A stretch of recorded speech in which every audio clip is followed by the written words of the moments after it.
Okay, right. So, welcome to Retro Campers, guys. I'm going to talk you through everything. Don't need to ask me any questions, I'll answer them at the end, or I'll basically answer all your questions at one time.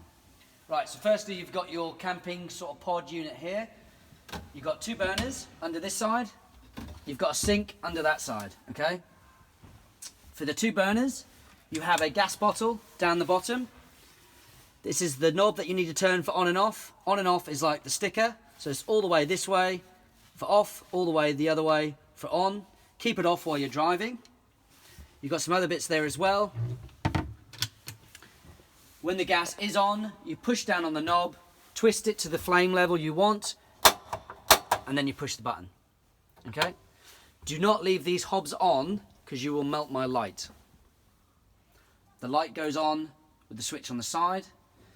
This is your sink.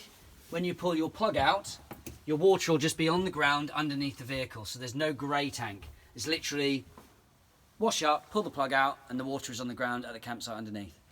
No campsite in 8 years has ever complained. If you want to take a bucket, feel free. When you want to fill up your sink, you've got your water bottle there.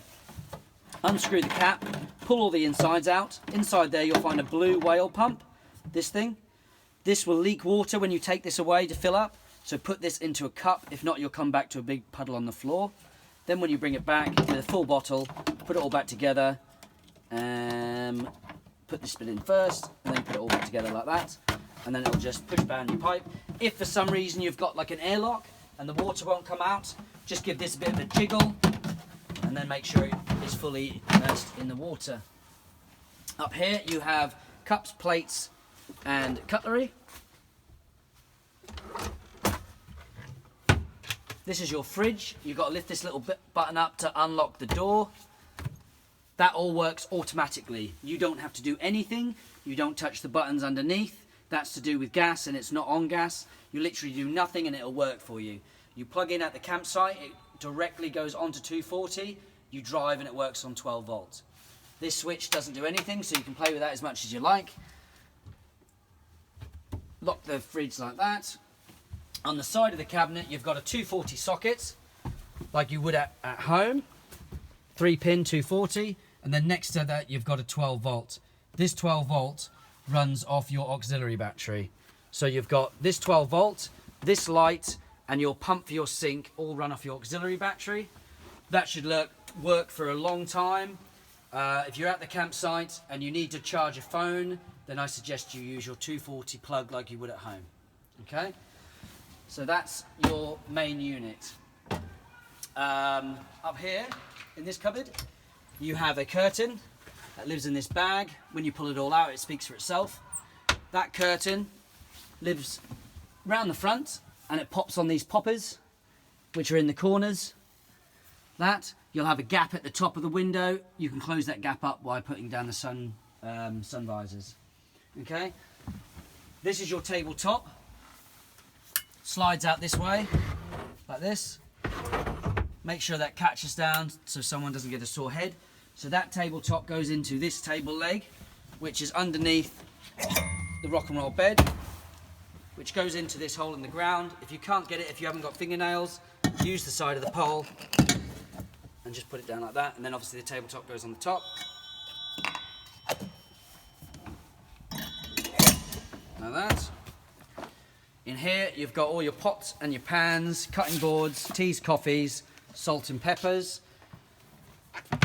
Do not leave this up and close that door, because this catch has to go that way for the door to open, and if this is up and you close the door, that catch will hit. Okay?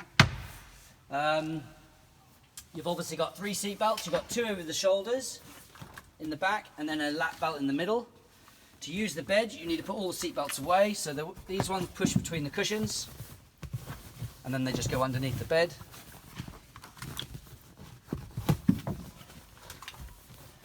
Like that. And then these ones go round the side. You've just got to make sure it's out of the way of the bed mechanism. Like that. If you need to work with 2 hands, do that, and then you can get all the seat belts out of the way, and they're not going to be caught up in the mechanism when you put it down into a bed. Okay. This also under here, this is a tripod leg for the same table leg, same tabletop to use outside. If you want any camping chairs, feel free to take some. Hannah's thrown in a hot water bottle for you. That's your plug-in cable, which is identical to the one that I'm using outside, so I'll show you off that. There. Right, so for the rock and roll bed, you literally lightly lift it and pull it straight to you. Okay? And then grab the back of it and just kink it back. The reason I say lightly lift, I do not want you to lift this too high, because you'll end up lifting it above this cupboard here and you'll get stuck. So just lightly lift and pull it straight to you. Grab the back, kink it back. Okay? You've got 3 cushions up the top for the top bed. This one at the moment is a little bit away from the back here, and I'll show you why in a second. But when you want it into a bed, just close that up.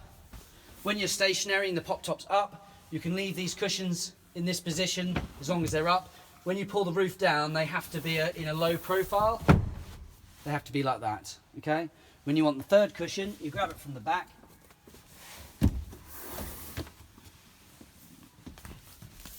And you just pop it up like that. Just make sure 100% that it's locked into place, because if you have this a little bit out of line, obviously someone's going to get injured. Like that. Then when you want the roof down, you have to pull these forward a little bit, because there's a strap at the back to hold the roof down that has to come between the 2 cushions. So you've got 4 straps, 1 in each corner like this. You've got fly netted windows for ventilation. So when you want the roof down, you grab these handles. I suggest to pull it down about halfway, and then you can kind of pull the canvas in. Most of the time it comes in on its own, but if you've got a gust of wind or something, it's pushing itself out. But most of the time it comes in. Then pull it down all the way. Then when it is down all the way, you just push the canvas out of the way and just lock it into place with the strap. And that's why you need the gap at the back of the cushions for the back one. And obviously exactly the same on the other side. Sounds stupid to say, but make sure the roof is down and locked before you start driving. You cannot drive with the roof up. Okay? That's pretty much everything inside. I'll just show you some stuff on the outside. So, sliding door, locks itself into place. When you want to basically open the door, lift up with the handle, that will unlock it. It's a bit of a two-handed job. If you stand here and try to close it, you'll find it difficult. Leave the handle straight and just literally fall into it, like that. And then just give it a good snap. Open up the handle like that. Round the back. Be careful when you lift this. Do not lift it and let go of it, because it'll spring up and it could hit you on the chin. So you don't really want that. So obviously that's that. That's where you're going to put all your bits and bobs. That is your engine, so don't worry about anything in there. Don't even open it, don't even look in there. Unleaded petrol is on the driver's side. It will obviously, potentially, I'm saying this to you, Graham, you could potentially put diesel in there, so just make sure you tell them it's unleaded, there's a sticker there, don't forget it, sort of thing. There's no electrical cable in at the moment, but all the electrical hookups are underneath there. It's just a simple male and female end. Both ends have got caps. You just got to make sure the caps are lifted up out of the way. Okay?